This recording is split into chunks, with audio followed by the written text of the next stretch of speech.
হারামের সরকার আমরা মানি না, মানব না। এই অবৈধ সরকার মানি না, মানব না। মাফিয়া সরকার মানি না, মানব না।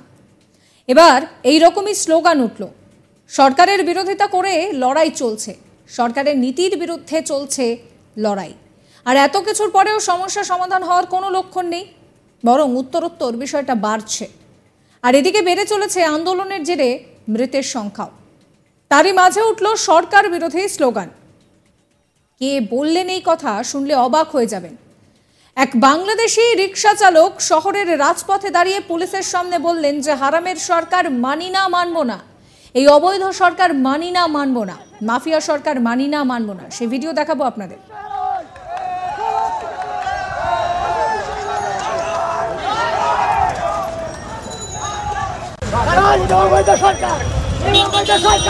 আমরা মানি না, মানব না।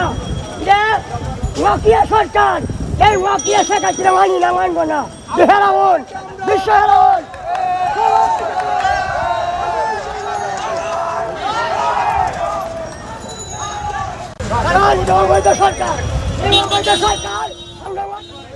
সংরক্ষণ বিরোধী আন্দোলনে গত কয়েকদিন ধরে উত্তপ্ত হয়ে রয়েছে বাংলাদেশ।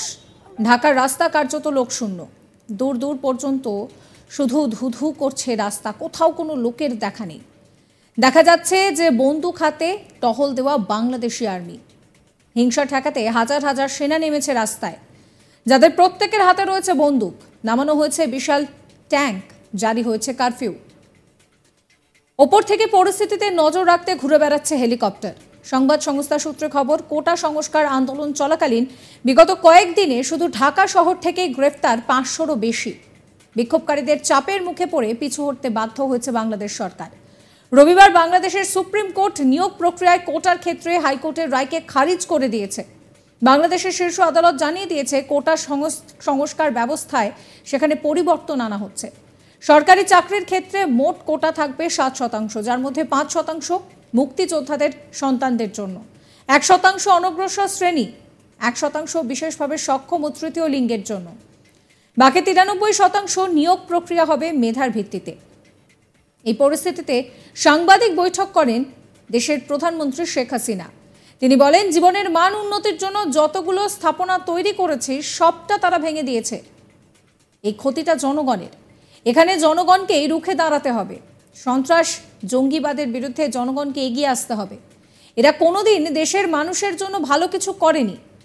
বাবা মা ভাই বোন সবাইকে মারার পরেও আমি ফিরে এসেছি শুধুমাত্র গরিব মানুষের জন্য, সাধারণ মানুষের জন্য।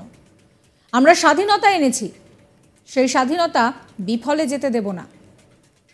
আমার দেশের মানুষের মাথা নিচু হতে দেব না, তারা উঁচু করেই মাথা রেখে চলবেন। আমি যে কথা দিয়েছি সেই কথা রেখেছি। আজকে কেউ কুড়ে ঘরে থাকে না। যতক্ষণ আছি ততক্ষণ মানুষের জন্য করে যাব। তাতে কে কি বলল মনে করি না। আমি চাই দেশের মানুষ ভালো থাকুক। আবার কত রক্ত ঝরলো, এটা তো আমার কাম্য ছিল না। এতে আবার আমি মানুষকেও দোষ দিই না। শোনাবো তার কথা। আর্থসামাজিক উন্নতির জন্য, তাদের আয় বৃদ্ধি, তাদের চলাচল সুন্দর, তাদের জীবন মান উন্নত করবার জন্য যতগুলি স্থাপনা তৈরি করেছে সবগুলিতেই তারা আঘাত করেছে, সবগুলি তারা ভেঙে দিয়েছে। তাহলে ক্ষতিটা কার? নিশ্চয়ই জনগণের। এখানে তো জনগণকেই রুখে দাঁড়াতে হবে।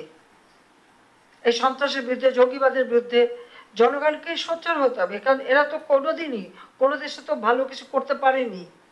বাবা মা ভাই বোন সবাইকে মারার পরেও আমি ফিরে এসেছি কেন? ওই গরিব দুঃখী মানুষের জন্য, সাধারণ মানুষের জন্য। আর আমরা স্বাধীনতা এনেছি, সেই স্বাধীনতা তো বিফল হতে পারবে না। অন্তত আমার দেশের মানুষ মাথা উঁচু করে বিশ্বে চলবে। আমি সবসময় সেটাই চেয়েছি, এবং আমি যে কথা দিয়েছি সে কথা আমি রেখেছি। আমি তা করতে পেরেছি। আজকে কেউ কুড়ে ঘরে বাস করে না। অন্তত এটুকু বলতে পারি যে যতক্ষণ আছি সেই মানুষের যাতে কষ্ট না হয় এ ব্যাপারে আমার যা করণীয় আমি করে যাব। তাতে যে কে গালি দিল আর কে সুনাম করলো ওটা নিয়ে চিন্তা করি না। আমি এটাই চিন্তা করি যে আমার দেশের মানুষ ভালো থাকুক এবং সুস্থ থাকুক, সেটা আমি চাই। আবারও বললাম যে আবার কতগুলি রক্ত ঝরলো, যেটা কখনো আমার কাম্য ছিল না। এর আগে সাংবাদিকদের মুখোমুখি হয়ে শেখ হাসিনা তিনি আরো কি বলেছিলেন শোনাবো। সত্যি কথা বলতে কি আমাদের কতগুলি নিয়ম আছে, একটা জিনিস কিনতে গেলে টেন্ডার দাও, তারপর সরকারি টাকা, ওইগুলি করতে গেলে পরে তো রুগী বাঁচানো যেত না। তখন আমাকে কতগুলি সিদ্ধান্ত নিতে হয়েছে তখন, যেটা ওই সমস্ত দরকার নাই। আমার এখন সিরিঞ্জ কিনতে হবে, এখন যদি আমি টেন্ডার দিয়ে আমার যাই তাহলে ভ্যাকসিন দেবো কবে? আমি সোজা প্লেন পাঠিয়ে দিয়েছি, কোথায় পাওয়া যায়? ছোট সিরিঞ্জ লাগবে, পাওয়া যায় না, বড়টা দাম বেশি। আমি বলি হোক দাম বেশি, আমার এক্ষুনি দরকার, কাজে আমাকে আনতে হবে।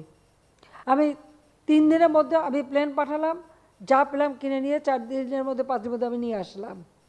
এখন যদি ওটার উপরে দুর্নীতি ধরতে চান ধরতে পারেন, কিন্তু তখন আমার কাছে ছিল মানুষ বাঁচানোটাই হচ্ছে ফরজ। মানুষকে আমি কীভাবে বাঁচাবো? আমার ভ্যাকসিন কিনতে হবে, ভ্যাকসিন বুকিং দিতে হবে, সরকারিভাবে করতে গেলে দীর্ঘ সময় মানে ইয়ে করতে হবে, টেন্ডার করতে হবে, টাকা দিতে হবে, হেন তেন। আমি কি করব? আমি ভ্যাকসিনগুলোকে বললাম যে এত টাকা আগে ডিপোজিট দিয়ে বুকিং দিতে হবে, প্রাইভেট সেক্টর দিলে সমস্যা নাই, টাকা আমি দিয়ে দিচ্ছি, তো বুকিং দাও। আমি বুকিং দেওয়ালাম।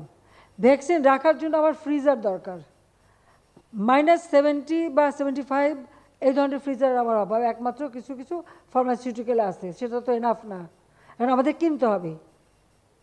আমি এখন টেন্ডার দিয়ে কিনতে গেলে কত সময় লাগবে? আর সোজা অনলাইনে বুকিং দিয়ে কোথায় পাওয়া যায় প্লেনে করে উঠায় নিয়ে চলে আসবে। স্যানিটাইজার আনতে হবে, বিরাট মেশিন, প্লেনে ধরে না, ডিসমেন্টেল করে ভেঙে ওগুলি নিয়ে এসে এখানে লাগায়, তারপর আমরা এই যে পিপি তৈরি, বিভিন্ন তৈরি করা এবং সেগুলিকে স্যানিটাইজ করে সাপ্লাই দেওয়া। আমি তো এইভাবে কাজ করেছি। এখন যে এই সব জায়গায় দুর্নীতি সব দুর্নীতি ধরতে পারবেন। আর ওখানে কোন ড্রাইভার কত টাকা বানালো, কে কী টাকা বানালো, এখন ড্রাইভার লেভেলে যদি করে সেটা খোঁজ করে বের করে আজকে ধরছি বলেই জানতে পারছেন, এতকাল তো জানতে পারেননি, এতকাল তো জানতে পারেননি। আমার বাসায় কাজ করে গেছে পিয়ন, সে এখন 400 কোটি টাকার মালিক, হেলিকপ্টার ছাড়া চলে না। হ্যাঁ, বাস্তব কথা। কী করে বানালো এই টাকা? যখনই আমি জানছি তাকে বাদ দিয়ে তার কার্ডটা সব সিজ করে সব আমার ব্যবস্থা আমি নিচ্ছি। তো এটা তো হয়, বা এটা তো করে আপনারা, এখন ধরার পরে না এগুলি চোখে আসে, তাছাড়া তো হয় না। যখন ধরা পড়ে তখন আমরা ব্যবস্থা নেই। এটা তো একটা মানসিকতা। আর একটা কথা আমি বলি, এটা শুধু আমাদের দেশে বলে না, সারা বিশ্বেই যে দেশটাই অর্থনৈতিকভাবে উন্নতি হয় সেখানে কিন্তু এই ধরনের কিছু অনিয়ম কিছু লোকের হাতে চলে যায়, কিছু টাকা পয়সা যারা অপান্ত তাদের হাতেই চলে, তারা বানায়। তারা তো সাবস্ক্রাইব করবেন আজ তাক বাংলার ইউটিউব চ্যানেলকে, ফলো করবেন হোয়াটসঅ্যাপ চ্যানেলও।